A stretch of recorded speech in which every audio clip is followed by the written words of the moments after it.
Hi, everyone. This is Malika of Evanston Live TV. I know I've been, a little MIA on my reportings of what's going on in Evanston, but I want you to know that I am working behind the scenes on bringing you something even bigger and better. I'm really, really excited about it. It's going to take a little time, but, I feel it's time to take our communication in Evanston to a whole nother level. So you all just stay tuned, be patient with me, roll with me. But it doesn't mean that I'm not keeping up with what is going on in Evanston. Now, there's a lot of news. Of course, a lot of things always happening here in Evanston. Good stuff, controversial stuff. I love Evanston. But one of the things, many of you have seen, I have definitely been keeping an eye on, and that is reparations, because though a lot of things here in Evanston, a lot of issues that we cover are very, very important for our town. I love the people of Evanston. Reparations, though, it's very important. And that's not something that you can mess up. It's not something that you can just play with, do trial and error. You need to be as careful as you possibly can be. Okay. So many of you know that I have had issues with Evanston Reparations. And I'm coming to you today because I am concerned about the support behind HR40.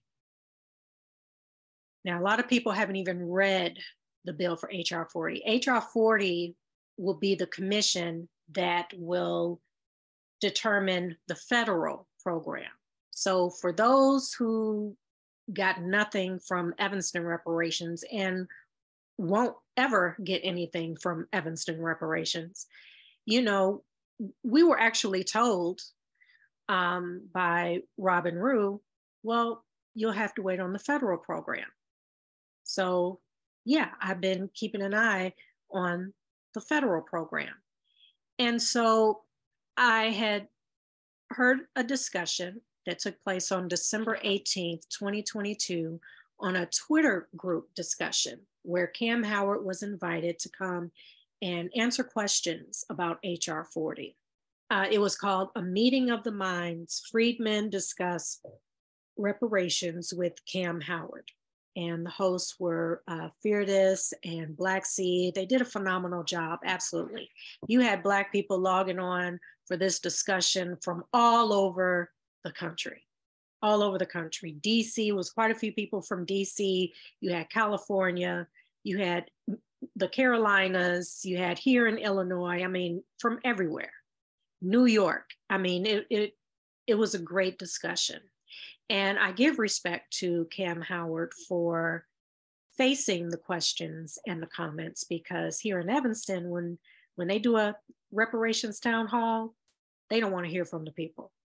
It's just a stage performance of patting on the back and giving each other awards and talking about their struggles, at Yale. Sheila Jackson Lee. We've heard her story like a million times. Eric Alexander and her struggles in Hollywood and racism. And, that's not why people are going to a reparations town hall. We know all this. We all got our stories, right? We want to hear what's going on. Like, what's the plan? And the people aren't allowed to ask questions at the Evanston reparation town halls, at least the past 3, when it's been very, very crucial. No. And the reparation meetings in Evanston are set up where it's a public comment type of setup. So they don't have to answer you. And for the most part, they don't. They just look at you, time you. Time. Next person. Next. Thank you. Thank you for your comment. Thank you. And so then they'll say, well, we answer people's questions during the meeting. That's inaccurate. And after much pressure from the public, the Evanston Reparations Committee finally started actually answering questions on January 5th, 2023. Mind you, they've been in motion for the past couple of years, just ignoring the public's questions.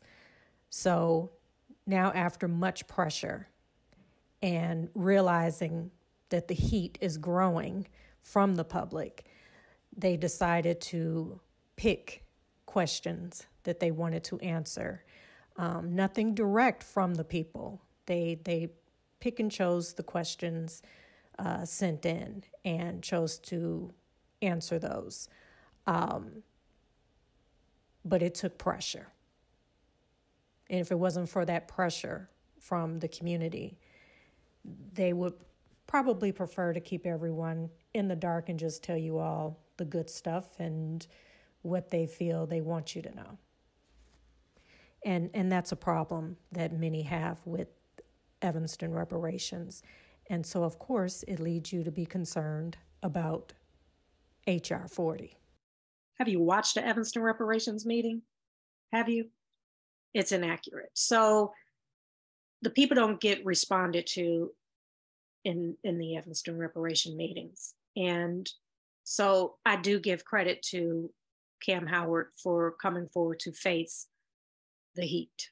And people were asking very valid questions in terms of the federal program and HR40, because Kamm Howard is a part of First Repair, that's based here in Evanston and ran by Robin Rue Simmons. He's on her board of directors. And he's part of NARC on their commission. And so is Robin Rue Simmons. And I don't know if he's still a part of NCOBRA. You know, I've heard things that he's no longer a part of that he was asked to leave. And, you know, I don't know about NCOBRA, but NCOBRA is all up and through Evanston Reparations, I'll tell you that. A lot of influence. So in Kamm answering these questions on this Twitter group, and I will post the link to this discussion, I would say started about 44 minutes going in, because it was a slow start to the meeting. Kamm is like kind of, you know, long-winded, going on and on and on. And the people for the first 44 minutes didn't really get to say anything. So it was about at the 44-minute mark that eventually people were able to get their questions and comments in. So I would say started there, but by all means, listen to the whole thing. And what I didn't like, and you'll hear, and people are always like, you know, cite your sources. I'm all about citing sources. What I'm telling you in this video, let me tell you who my sources are. The people themselves. I go back and I pull clips. So you can't say I didn't say this or any of that. No, it's in the video. It's in the video. This is what you said. So City of Evanston, when they do record the Evanston Reparation meetings, that's my source. I pull it straight from the horse's mouth, the Reparations Committee. This is what so-and-so said, this is what so-and-so said here. Check it out in the video. And so in this Twitter, it's a discussion, and these, you know, this is what Kamm Howard is saying.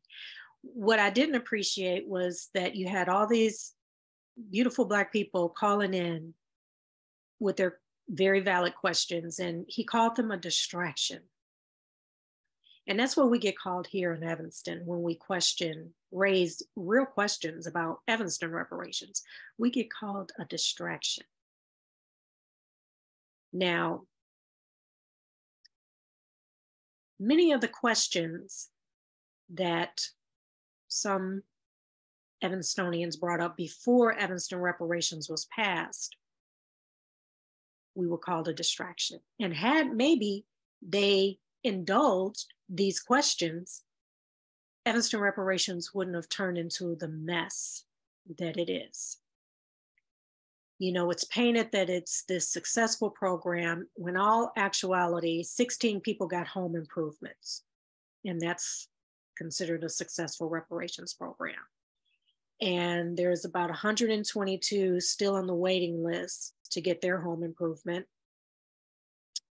And then there's about 500 that have been approved to receive reparations here in Evanston, and it's supposed to be housing. So to keep this short, long story short, before Evanston reparations was passed, everyone was in support. Everyone was behind this movement. I was behind it. I personally went to Robin Rue Simmons at Gibbs Morrison, the first reparations meeting that we had in person at the community center, Gibbs Morrison, on Church and Dodge here in Evanston. And I went to her and I shook her hand and I said, whatever support you need, I am here, whatever you need. She came and supported me in some legislation that I was working on, and it did pass. And I appreciated that. She came and spoke at our press conference. And so she was putting together a press conference with Henry Wilkins here because they were looking into a possible, STEM school and education. So I helped put that press conference together because I believe in Henry, most definitely. And I was supportive of him opening up a STEM school. And Robin was a part of it. And I told her whatever she needed, I was there. So I did that. And all along, I was interviewing people and, blasting out, this is awesome, this is great, Evanston's going to do reparations. And I had Reverend Dr. Michael Neighbors on Evanston Live TV and talking to him, Dino Robinson of Shorefront Legacy. I mean, I was excited. Everyone was excited. But then there was a shift. There was a shift. Because all of a sudden, words like bank loans and getting qualified came into the mix. And then I got confused. And so I had an interview with Reverend Dr. Michael Neighbors, who is one of the stakeholders. We have stakeholders for reparations here in Evanston. They're all self-appointed. So I asked him, now, I like to get the voices of people out there in the community. And one of the concerns that came up, and so I said, okay, Pastor Neighbors can clear this up or explain it in terms of the housing. And I know you said nothing is etched in stone right now. It's still just conversation and making sure that everybody is heard. Yes. With the housing money, people are wondering if it'll come to a point where Black families have to be pre-qualified to get a piece of that reparations for the housing. Yeah, a good question. And I'm only going to give you my opinion now, so I can't say that I'm speaking on behalf of the committee. Okay. If we are sharing dollars, reparations dollars for home ownership or for housing, right? For Blacks in the community, then what that means to me, I would think, obviously, you have to be pre-qualified. You have to be eligible to purchase a home. If we're going to be giving money to help you with the down payment, to help you with this or that, then there has to be some evidence that you're being pre-qualified. Because we don't necessarily want to just give money out and have people do whatever they want to do with it. To send money to their cousin Pete, who lives in, Lansing, Michigan somewhere because of this or that. That's not what this is for. The reparations money is for helping Black people that are connected and living in Evanston to remain in Evanston and to create opportunities for them to have home ownership. It's like, that doesn't even make sense. I'm confused. Am I not understanding exactly like what's happening? And I was just like, what? I talked to Dino. He said the same thing. Well, they're going to be working with people, make sure that they have the credit to get property here in Evanston. And, so they get approved for these bank loans. And I was like, wait, this is reparations. I was like, this isn't how. No. So those first few reparation meetings where everybody was 100% behind, and Robin Rue Simmons had asked the people who attended those meetings, well, what would you like to see for your reparations? And yes, of course, number one was direct cash payments, just like other groups received. The Jewish community received direct cash payments. Some of them are still getting paid until the day they die. Of course, it's not nearly enough money to cover the amount of pain and terror that their community went through, but it was something, and they were receiving a payment until their passing. The Japanese received direct cash payment. So for some reason with the Black community, why does ours have to be a bank loan? Okay, it just didn't make sense. So in those earlier meetings, and we were talking about what we would, aside from direct cash payments, yes, property, housing, land, all that came up. But I promise you, not one person in that room was thinking bank loan when they were saying housing. Nobody was thinking of a bank loan. Reparations is supposed to be, a harm repaired, not just the typical, well, better get your credit up so you can get approved, so you can get your reparations. No, I promise you, no one in Gibbs Morrison that day was thinking my reparations in terms of housing should be bank loans. Nor were people thinking my reparations should be home improvement, some new windows, paint my garage. That should be my reparations for centuries of terrorism done to generations of my family. Some new windows should suffice. I promise you, no one was thinking that. And in terms of the home improvement, because that came up later, when they saw the heat, the pushback to the bank loans, they kept that, though, on the docket, that mortgage lenders would make money off of reparations, and the banks would make money off of your reparations. That decision was made. They didn't care what the people thought. Didn't care. This was how it was going to go down. And so when they brought in home improvement into the mix, then I was thinking, okay, well, everyone's supposed to get $25,000. So if you just use $3,000 on some little minor repairs here, then you can pocket the rest. So I was like, okay, well, then that might work. Then they can pocket the rest of their cash and go do what they want to do with their reparations. Well, no, that's not how that was going to work. You mean the recipients hold their own money? Absolutely not. That money must go to somebody else's pocket, not to the Black people. No, that's not how that's going to work. So I kept asking later in these reparation meetings, so who pockets the remaining money if they don't use all the money for their home improvement? Nobody would answer that question. So when they tell you that we answer questions in the reparations meeting, inaccurate. I still ain't got the answer to that question. It's been months, like a year. It's been a year. No answer to that question. Where did that money, who gets that money? So they were like, well, it's up to $25,000. Oh, well, really the media, the country thinks it's $25,000. I got family members calling me saying, hey, congratulations, you got $25,000 for your reparations. No, I didn't. And majority of the Black people here in Evanston won't get anything for how it's set up.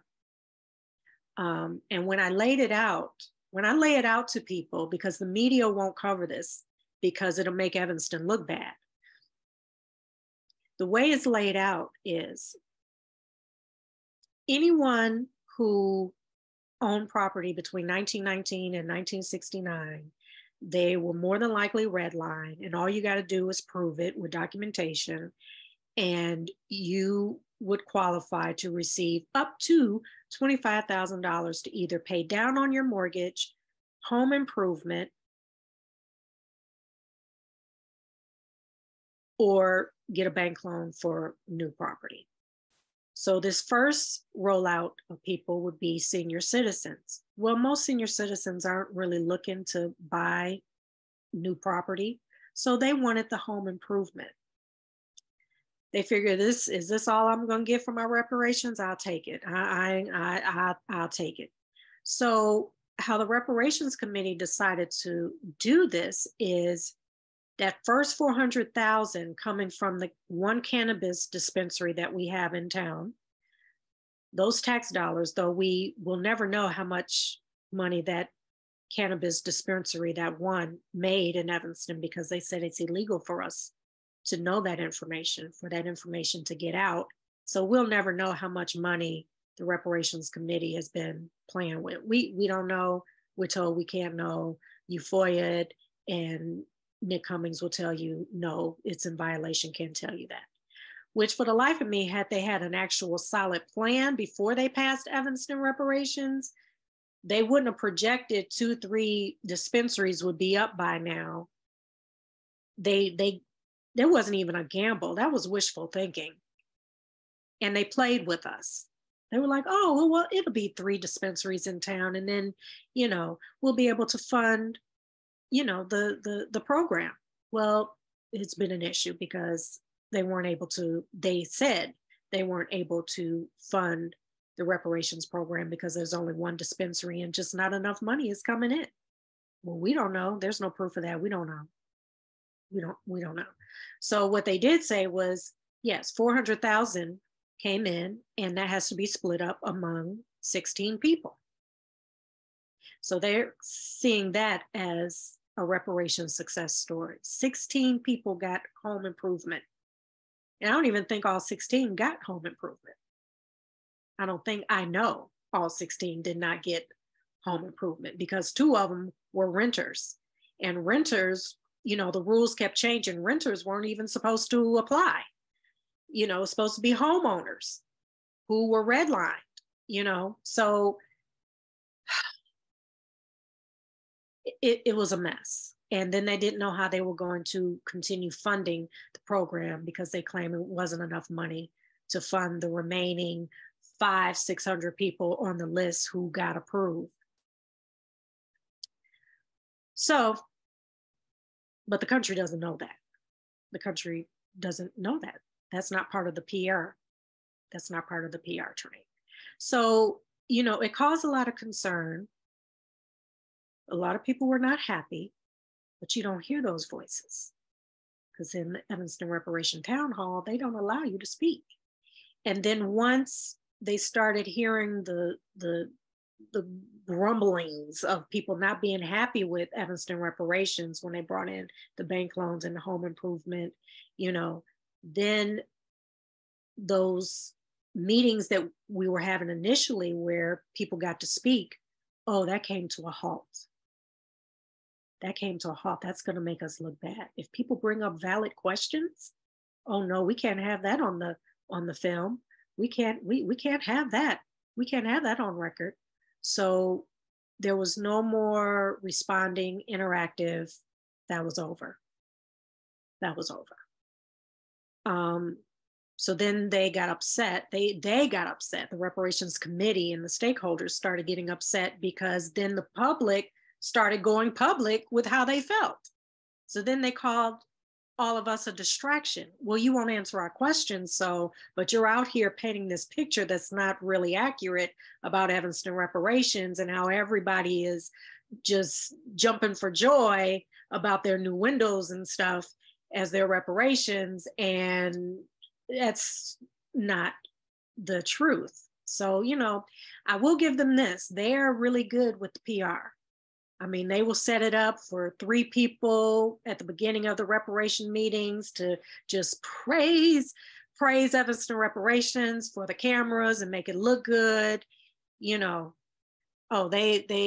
Their publicist, whoever she is, at the expense of real reparations and Black people, got it down. Got to applaud them for that. That's for sure. So Evanston reparations needed to find some new money to fund the program, because there's still only one dispensary here And, hoping that there'll be more that could fund it. So as of right now, they're guaranteed $400,000 from the cannabis dispensary a year to fund this housing program that's dressed as reparations. So then the committee said, okay, we got to find another funding source. So then now they're getting, they got approved for $3 million from the housing transfer tax, because you have all these people on the waiting list and it's not looking good for PR. So the city of Evanston was like, the city council was like, oh shit, we got to give them some money so we don't look bad. So, eventually, is going to get out there to the press, so they went ahead and approved $3 million from the housing transfer tax so that they could take care of some of the people waiting on the list. And then after that, she would get, it's either 1 million or 1.4 million a year from the housing transfer tax to fund reparations up to 10 years. So they had to save the sinking ship, because again, that couldn't get out to the media. And I wrote to city council and I said, give her the money from the transfer tax, because you have Black people on this list who have been waiting and you all committed to them. So you better give them what they've been waiting for. Do not disappoint them. So anybody out there that's like, there's stories out there that I'm against senior citizens getting a housing program. That is absolutely ridiculous. I just don't want that to be their reparations. That's all that is. But give them the housing program, give them what you promised them, most definitely. So you will see if you FOIA, I wrote letters saying, fund this program because you have about 500 people waiting on this housing situation that you're calling reparations. I wrote many letters to the city council and begging them, don't call this reparations, please. I did it before they passed it. I did it after they passed it. I said, just call it a housing program. Be the heroes that way. You helped 500 people get home improvements or some bank loans or, whatever, but don't call that their reparations. But no, the publicity was already out there and they couldn't change it. And the only way that they could get the kind of publicity that they got was to call a housing program reparations. So this video really is the fear that many of us had before it was passed. If you pass a housing program as people's reparations for centuries of terrorism done to them, then that's going to water down reparations across the country. And that's exactly what it's doing. So instead of Black people receiving real reparations that could help close the wealth gap, no. Now other cities are like, well, the Black people in Evanston love, their home improvement. I think it's awesome. So maybe the Black people here in our city will feel the same. Well, let's do it.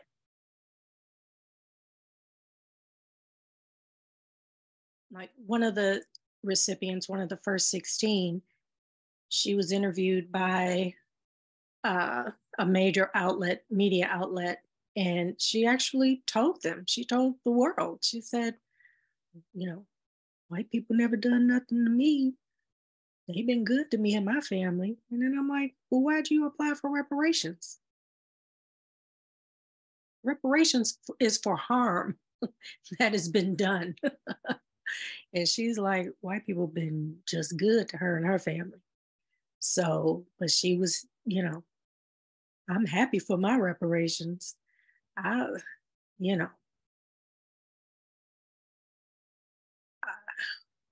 don't even know what to say to that.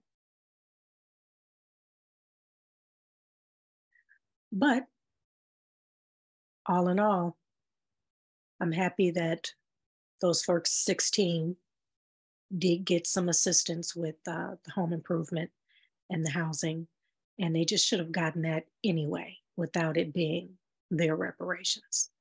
You know, and the Evanston Reparations Committee will tell you, we sent out a survey. We did everything to get the voice of the people. Let me tell you about this survey, and there's documentation to this too. Let me tell you about this survey that was sent out. I did the survey just to see what the questions were.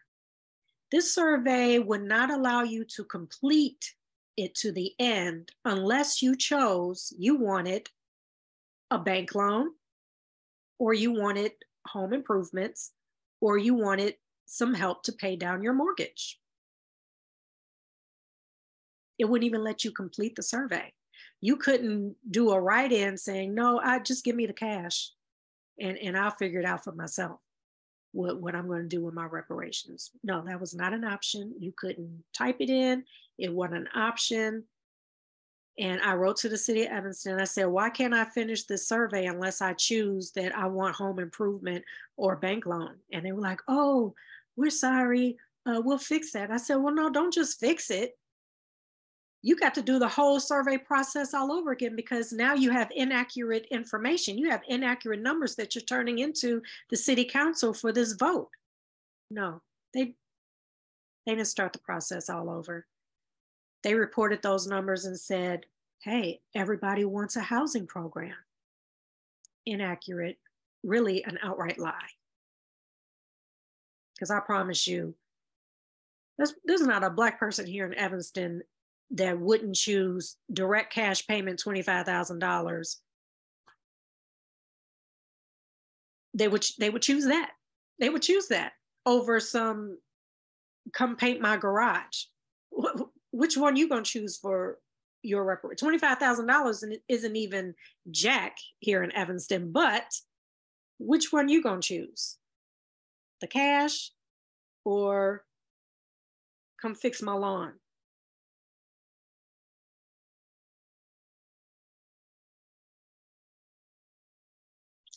And as far as the home improvement, they had to pass inspection to get approved to get the home improvement. How jacked up is that? Now, how the city of Evanston set up the $400,000, that first rollout,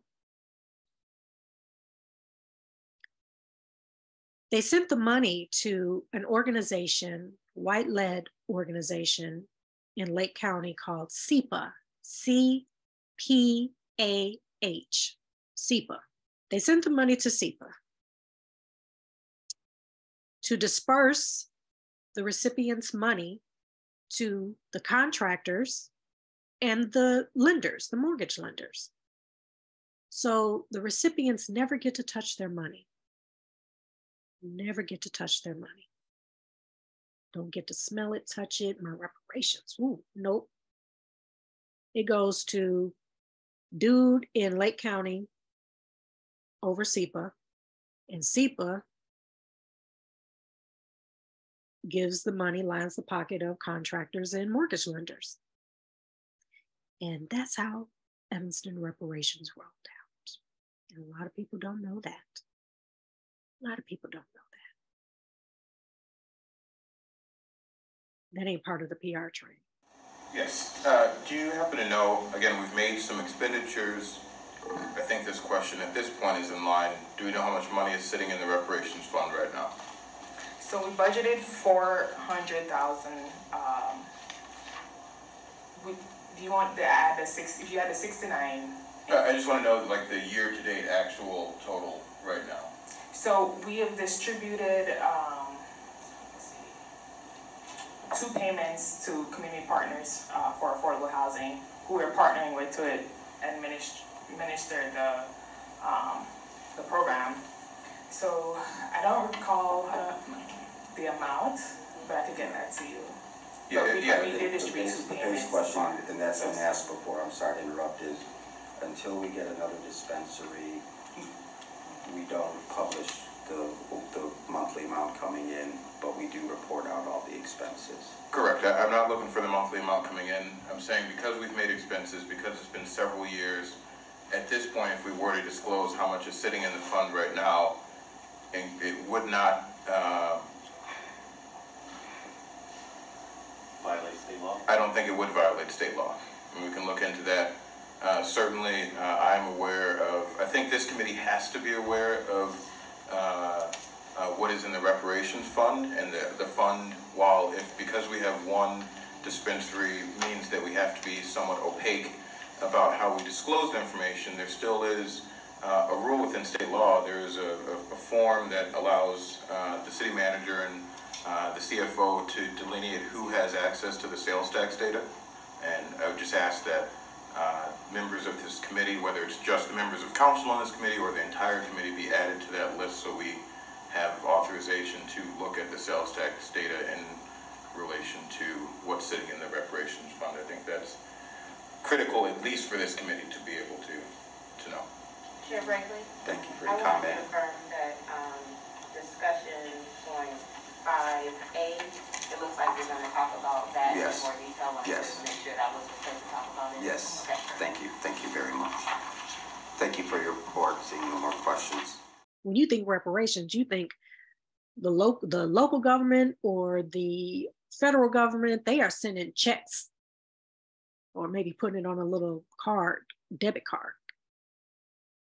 And folks are doing what they need to do for their families with their reparations. No, that's not how it works. Mm-mm. So there was no real solid plan for Evanston reparations prior to it passing. And that was a concern to many. You got to have a plan. So then they found themselves in a bind because they couldn't fund the program. And you had all these Black people waiting on this list, 500 people. So they drew the first 16 out of a bingo basket. Did you hear me? The first drawing of the 16 was a brass bingo basket from a bingo game that they used for bingo. And they had balls and they reached in and they called out numbers. And at first they wouldn't even tell us the names of the first 16. They wouldn't tell us. They were just numbers.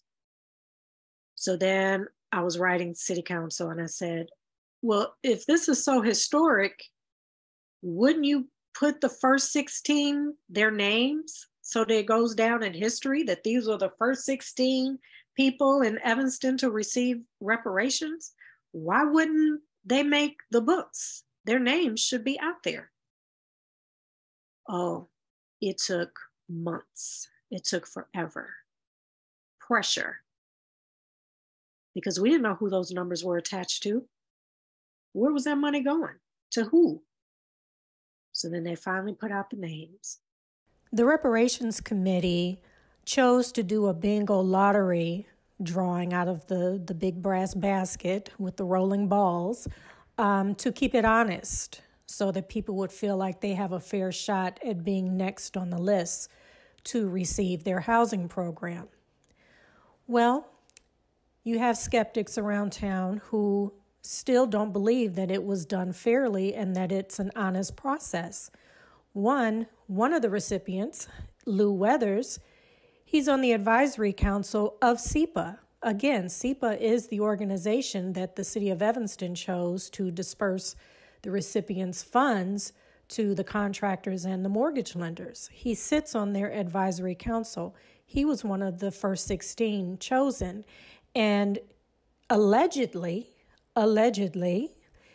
he sat with some Evanston Legacy residents and bragged about knowing that he was going to be one of the first 16, that he was already selected before the drawing.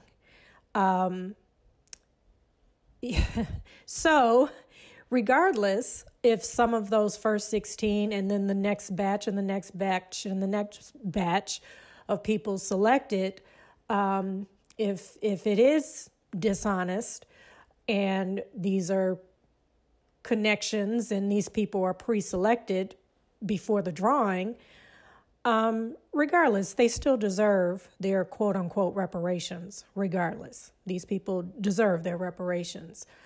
But it does cause some definite mistrust with the 500 who are on the waiting list, waiting for their turn. And if it's not being done fairly and the reparations committee is selecting who they want to receive first, then, then that's a problem. That's a problem. It's been interesting. It's been very, very interesting. And, a lot of the legacy people, they call themselves legacy here in Evanston, they've been here, their family has been here for generations. And they were like, I don't even know half the people on this list of the first 16.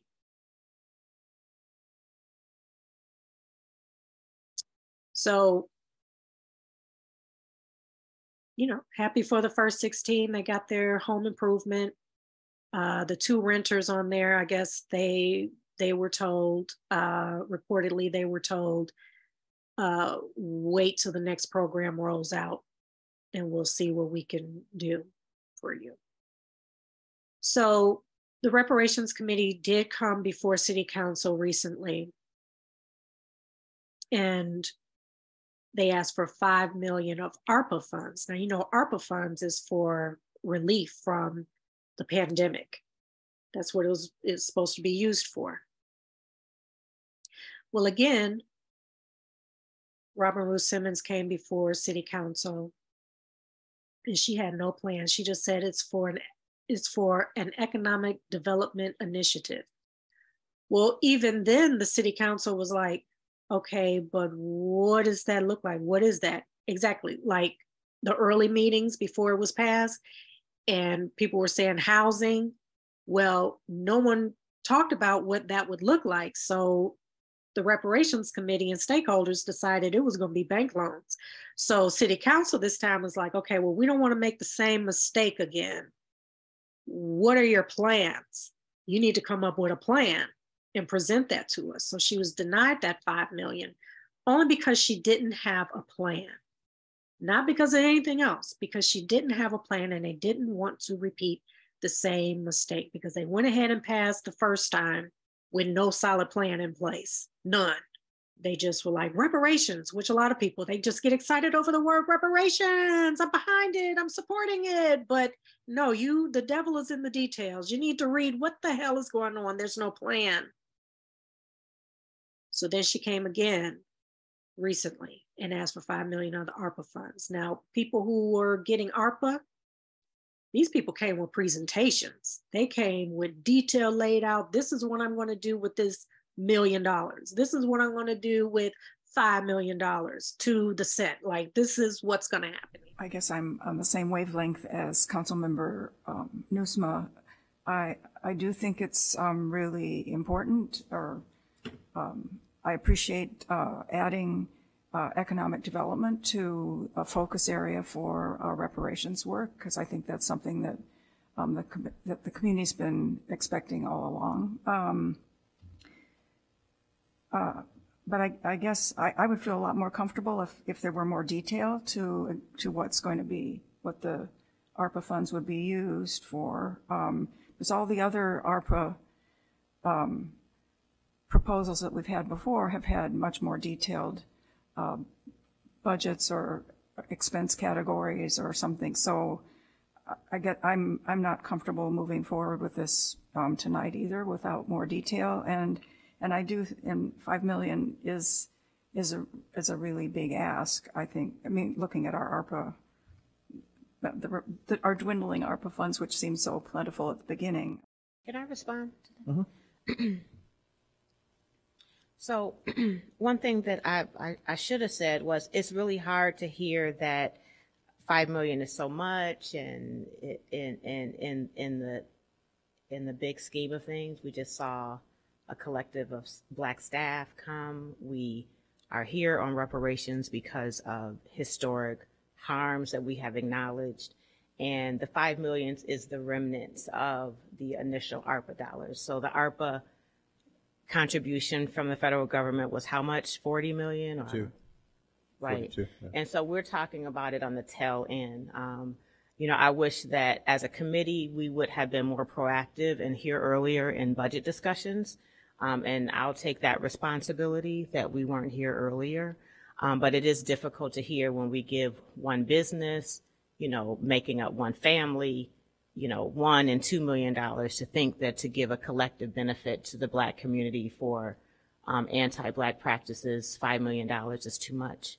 But yes, to your point, we're trying to figure it out. $10 million always was a seed, a first step in repair, knowing that that wasn't a settlement, but a way, an attainable way to start our process, our very complex process of reparations.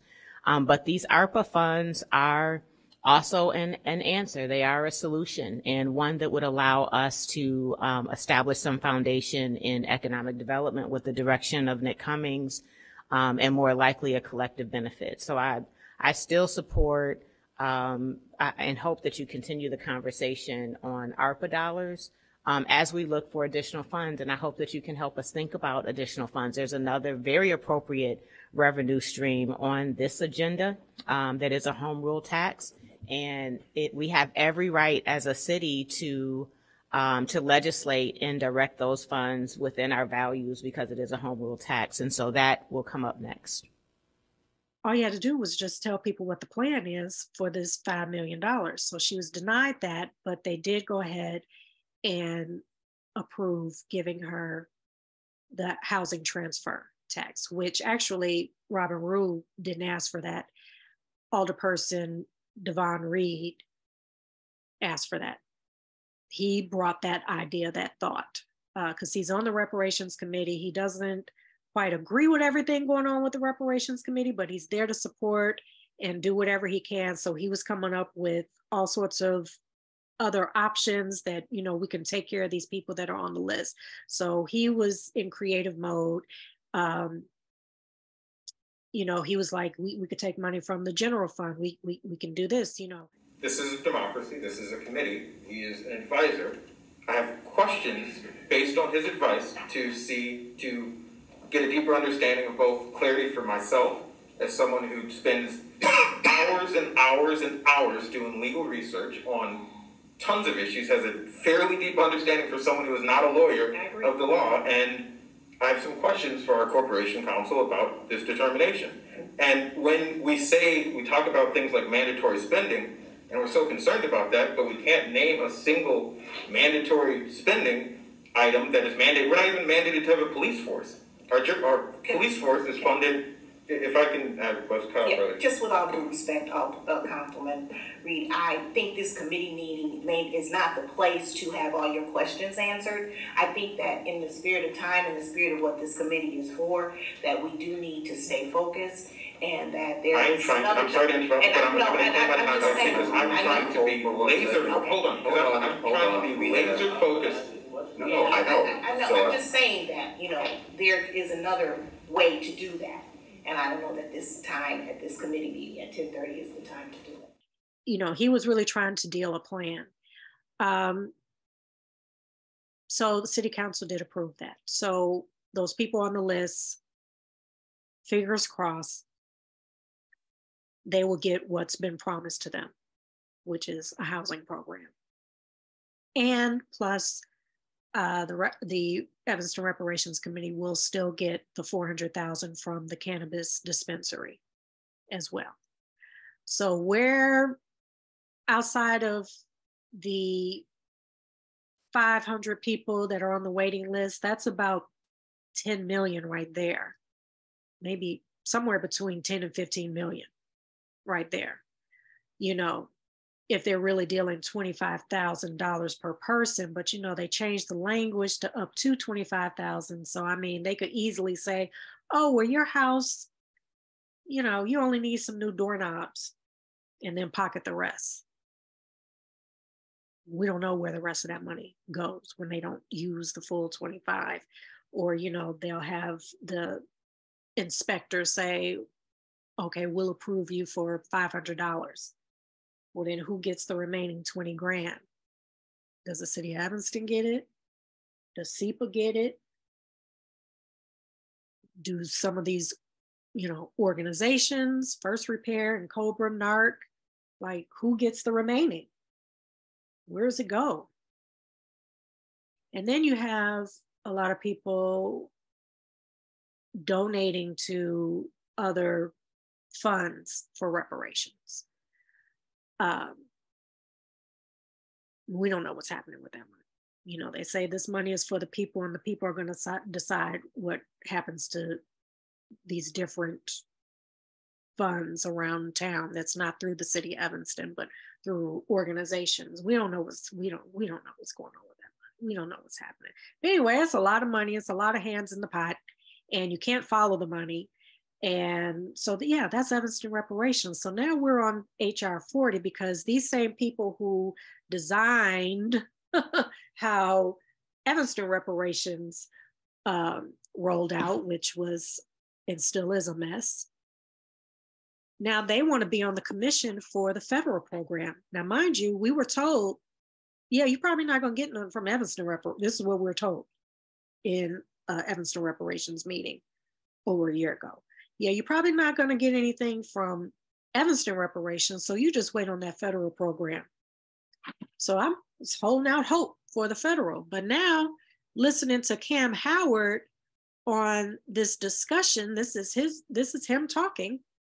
I'm losing hope on the federal. All these things are really distractions. Eligibility is a distraction at this particular point. What form reparations take is a distraction at this particular point. What we call ourselves is a distraction at this particular point. All those things should be addressed after we fulfill the mission, which is to get the commission passed. And we can then, if 300 or 10,000 of us want to focus on compensation, then that group gets together and get the best compensation package for all of us that they can. As I stated before, one of the things I'm going to focus on is repatriation. I want some cash to go back to the motherland. And I'm going to get all as many people as I know who want to focus on repatriation after the commission is established. And we're going to get the best repatriation plan we can, and we're going to pitch that to the commission, and we're going to try to sell it to the commission. We're going to inform the commission. We're going to lead and direct the commission around that particular issue. All of us can do the same thing around every form of reparations we wanted to take. But right now, it is a distraction from the mission. If Biden signs HR 40 as is, it ain't gonna be good. It ain't gonna be good. So Kamm is talking about if he's on the commission, or whoever the commission is, that it should be reparations. The federal program should be a 4-tier plan, should be a multi-tier plan. So if you don't qualify for tier 1, then maybe you'll qualify for tier 2, and so on and so on. I don't like the sound of that. Because mind you, I just got through the trauma of Evanston reparations. You don't qualify, you don't get nothing. Yeah, I know your family went through some shit, but... So the 4 or multi-tier plan is still going to be based on who they feel is deserving to receive reparations. I'm a little concerned about that. I think I'm pretty much going back to reparations as a unicorn in the sky. But Robin Rue did make me a believer that it could be real. So that's why I'm still holding on. That's why I'm fighting for it. It can be real. It's possible. She made me believe that it is possible. That she did. And to me, that's phenomenal. But the way Kamm was talking in this discussion, and you all please go listen to it yourself. Don't just take my word. You listen to it for yourself. You don't know who he sees as African American or Black American. It's really unclear. And when these Black people from all over the country were asking valid questions to get clarity on who do you consider an African American? Who do you consider a Black American? Who do you consider descendants of slavery. He is like a double talk. So you don't know if you're going to qualify or not based on their principles. And HR 40 is really just the study. It's a commission to study and get paid a lot of money. There's no commitment to any real reparations in HR 40. So I don't even know why people are like all hyped up on it. When you read it, please go and read it, because it's not what you think. Because initially I thought, I was like, okay, well, I guess I just have to wait for HR 40 then. Because initially I'm thinking HR 40 is like real reparations, direct cash payments to everybody born here in America that were descendants of those brought over here against their will.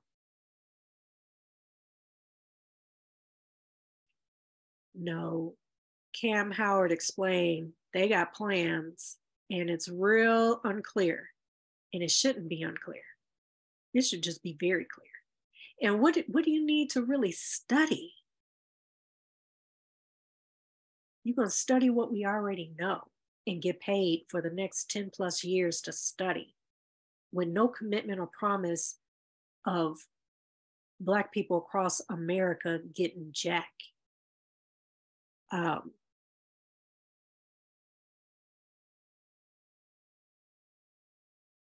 I am concerned. And I don't think I'm going to hold out as I was instructed to for the federal program. I mean, it'd be great if it does work out to be real reparations. But I'm just not getting that vibe, especially if certain people are appointed to that commission. If some other people are appointed to the commission and they change the language in HR 40, then I might have hope again. I might have hope in reparations being not just some unicorn wish in the sky that one day all that we've gone through for centuries will be repaired.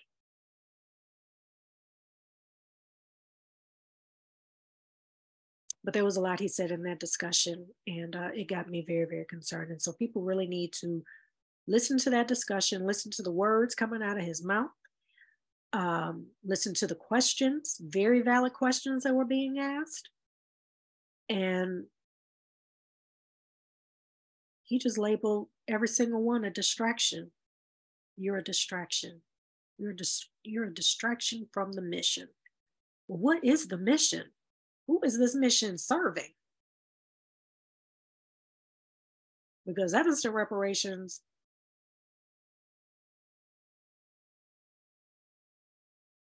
somebody got their garage door painted. But somebody else, some contractors and some lenders and maybe some other people, they got paid.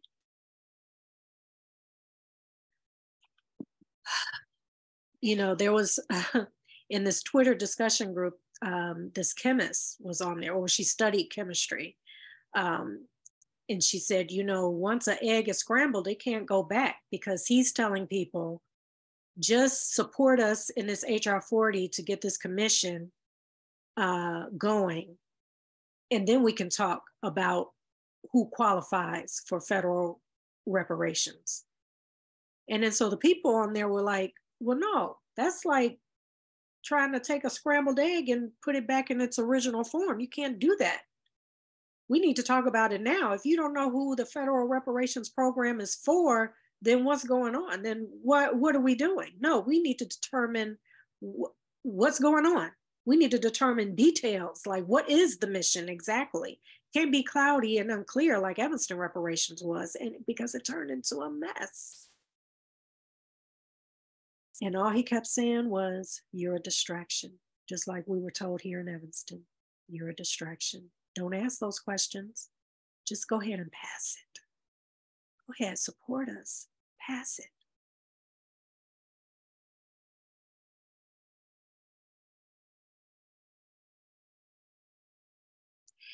And as far as the white community, you know, we have a lot of white people here in Evanston, quite a few who just felt like it wasn't reparations. They felt like we deserve more than some home improvements and bank loans, and the money shouldn't be going to some group, some organization out in Lake County, white led, and the money lining the pockets of contractors and mortgage lenders. Like that shouldn't be your reparations. But they felt they were out of place to speak on it publicly.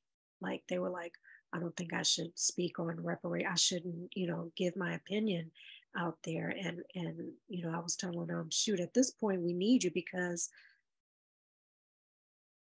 you have a lot of Black people here in Evanston who are like, well, let's just get something. I don't care if they give me, you know, a new lawn, it's something. So I ain't gonna speak against it. And then you have those who are like, I am so disappointed in the reparations committee and the stakeholders, and I'm livid and I'm mad and I want my reparations, I want my money, but I'll never speak against them because it's Black led. They'll never speak against, you know, Robin Rue Simmons because she's, you know, part of the tribe, born and raised here in Evanston, and she's a Black woman, so they'll never publicly speak against or let the city council know how they really feel. They're not going to do it, but they're livid. Trust me, I have heard the voices, and I have heard them heated, pissed off, feel insulted.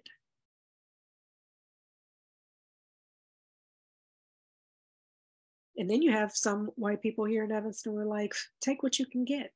I was told that by a few. You're not going to get more than that. Just take what you can get.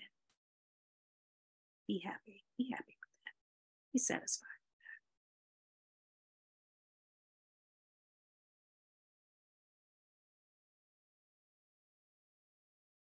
with that. But there are a lot of white people here who seem very concerned, and they felt like it was just a mess, and they felt embarrassed and shamed and felt bad that this turned into our reparations.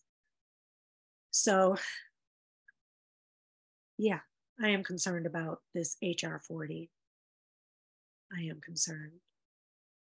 You know, they got the movie The Big Payback, and you know, I personally, I'm not going to speak for everybody else, I personally don't believe that film showed the truth.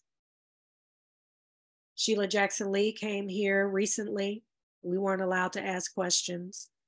You know, I done heard her story about Yale and the racism like a million times. No, talk to us about what the hell HR40 is. Tell the people the truth about what it really is, and what is the plan, and who will actually benefit from a federal reparations program. Who? And who do you all plan to not qualify? You know, what are we really looking at? You know, Eric Alexander, I don't want to hear about your experience in Hollywood. I used to be a fan, but now I know, you know, this movie was done, you know, girl, you getting your money, you getting your recognition for a documentary. And I just really don't think that it really showed the truth of what was really going on here. Had the opportunity to speak to Whitney Dow, one of the producers on it. He's a white man. He don't care. He don't care. You know, so yeah, you are kind of, you know, some of the Black residents here in Evanston, you are kind of stuck between a rock and a hard place, because you know what's going on. Something about it, it's just not right. And there's probably more behind the scenes that just ain't right. You feel it and you know it. But, you know, you don't want to go against Black leadership.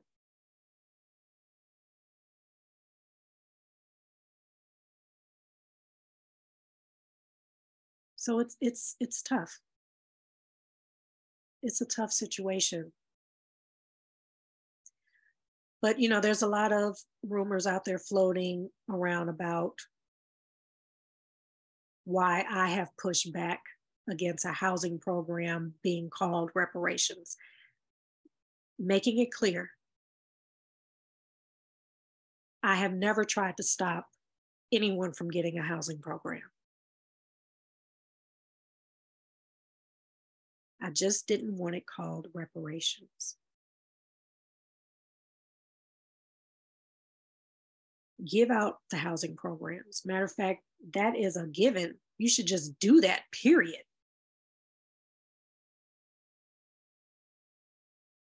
But don't call that our reparations.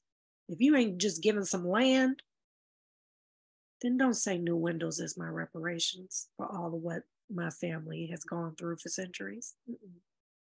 No. So make that very, very clear. And as far as HR40, I don't support it as is. But I encourage everyone to stay engaged.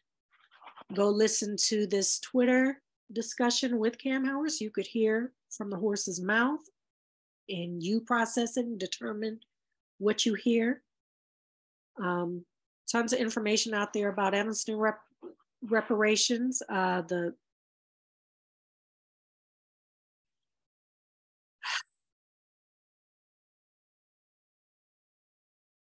Yeah.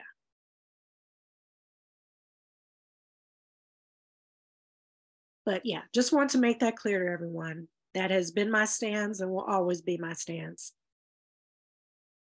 Give the people their housing program. Give it to them. Just don't call that reparations. That's all. And I don't even know what the next programs are supposed to be. But they got 500 people they promised a housing program to. So I don't know what's to come after that, how it's going to be funded after, you know, whatever the situation. I'm really kind of hoping it's not an entrepreneurial program because not everyone can really benefit from that other than the business owners. Not everybody wants to be an entrepreneur. If they're building businesses in Evanston, then that benefits everyone in the community. There's like nothing special to the entire Black community for their reparations. So, you know, maybe had this housing situation gone another way, or there was direct cash payments, or, you know, something else that was fair and leaves you with dignity and pride about this being your reparations, then I could see doing an entrepreneurial program. But right now it's like an embarrassment as it is right now. So my fingers are crossed that the reparations committee will do better, come up with a plan, an actual solid, real plan that works and really benefits something special for the Black community here in Evanston. And as far as the federal, it has to be something special for Black people who were brought here against their will. And they helped to build this country from the time they stepped off the boats in chains and shackles. And they raised families in terrorism. And here we are in 2023. Federal reparations needs to be something truly special. Other groups have gotten their reparations, and we deserve ours. This is Malika, Evanston Live TV. Thank you.